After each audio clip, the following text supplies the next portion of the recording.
Praise the lord. హల్లెలూయా. మన ప్రభువును రక్షకుడైన యేసుక్రీస్తు శక్తి కలిగిన నామంలో ఈ ఉదయకాల శుభాకాంక్షలు. ఈరోజు దేవుని వాక్యము, దేవా నీ కృప చొప్పున నన్ను కరుణింపుము. కీర్తనలు 51:1. పాపంతో నిండిన ఈ లోకంలో పాపం శరీరంతో జీవిస్తున్నాం గనుక పాపంలో పడడం అత్యంత సులభం. అట్లా అని పాపపు శరీరంతో ఉన్నాము కాబట్టి పాపం చేయడం సహజం అని నీకు నీవే సమర్థించుకునే ప్రయత్నం చేయవద్దు. ఆ పాపంలోనే నిలిచి ఉండే ప్రయత్నం అస్సలు చేయకూడదు.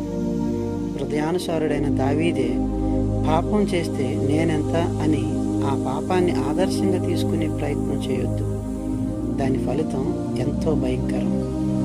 హృదయానుసారుడైన దావీదే పశ్చాత్తాపడితే ఆ పశ్చాత్తాపం నాలో ఎందుకు ఉండకూడదు అని దానిని ఆదర్శంగా తీసుకోవాలి. దాని ఫలితం గొప్ప సమాధానం. దావీదు ఎంత ఏడ్చాడు అంటే తన కన్నీటితో తన పరుపు తేలియాడిందట. ఇది సహజంగా సాధ్యమా అంటే సాధ్యం కానిది. ఇక్కడ ఆధ్యాత్మిక వరవల్లో అర్థం చేసుకోవలసిన పరిస్థితి ఉంది. పరుపు అంటే సుఖం, అంటే తన వేదన కన్నీళ్లు ముందు సుఖం తేలిపోయింది. తాను చేసిన ఘోరమైన పాపాలకు ఏ మంచి కార్యం కానీ, తాను అర్పించే ఏ విధమైన బలి అర్పణ కానీ తన పాపాన్ని పావనం చేయలేదు. పాప క్షమాపణ కలిగేందుకు మిగిలి ఉన్న ఒకే ఒక్క మార్గం ఆయన కృప, కరుణ, వాత్సల్యం.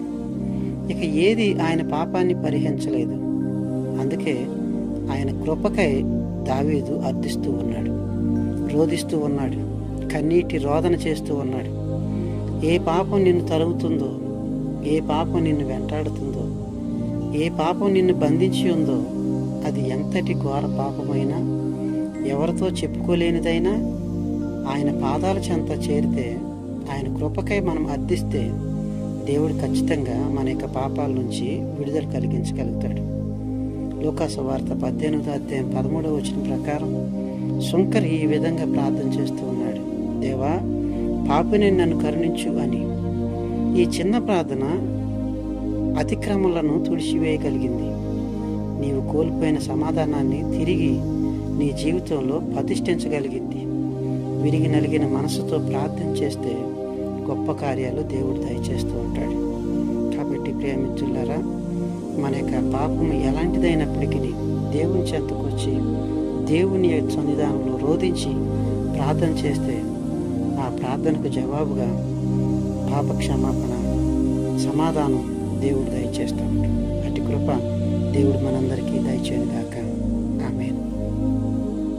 దయచేసి మనందరం కూడా కళ్ళు మూసుకుందాం. ప్రార్థన. కృపగల తండ్రి యేసయ్య, మీకు వందనాలు. ఇంతవరకు తండ్రి మీరు యొక్క నీళ్ళలో మమ్మల్ని అందరినీ భద్రపరిచి మీ కరుణ వాత్సల్యతతో తండ్రి నైనా మీ కృప చొప్పున ప్రభా మమ్మల్ని కనుకరించి కరుణించి తండ్రి నూతనమైన దినంలోనికి మమ్మల్ని ప్రవేశింపజేశారు. అందుని బట్టి మీ స్తోత్రాలు. ఈ దినాన్ని చూడకుండానే ప్రభా ఎంతో మంది నశించిపోతూ ఉన్నారు, కానీ మమ్మల్ని ప్రభా సజీవ లెక్కలో ఉంచారు. అందుని బట్టి మీ స్తోత్రాలు చెల్లిస్తూ ఉన్నాం. ఎంత ఘోర పాపినైనా చెంత చేర్చుకునే దేవుడు మీరు తండ్రి.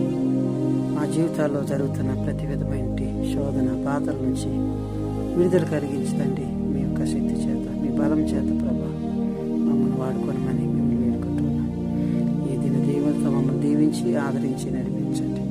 ఏ విధమైన పాపంలో, శాపంలో, ఇరుకు, ఇబ్బందులు, శోధనలో ప్రభా మేము చిక్కుకోకుండా తండ్రి మీ కరుణ కటాక్షాలతో తండ్రి నేను ముందుకు సాగిపోగలిగే భాగ్యాన్ని మా అందరికీ దయచేసి నడిపించమని, మీ ఆరోగ్య బలాలతో తండ్రి మమ్మల్ని నింపి నడిపించమని యేసుక్రీస్తు నామములో అడిగి వేడుకొనుచున్నాం తండ్రి.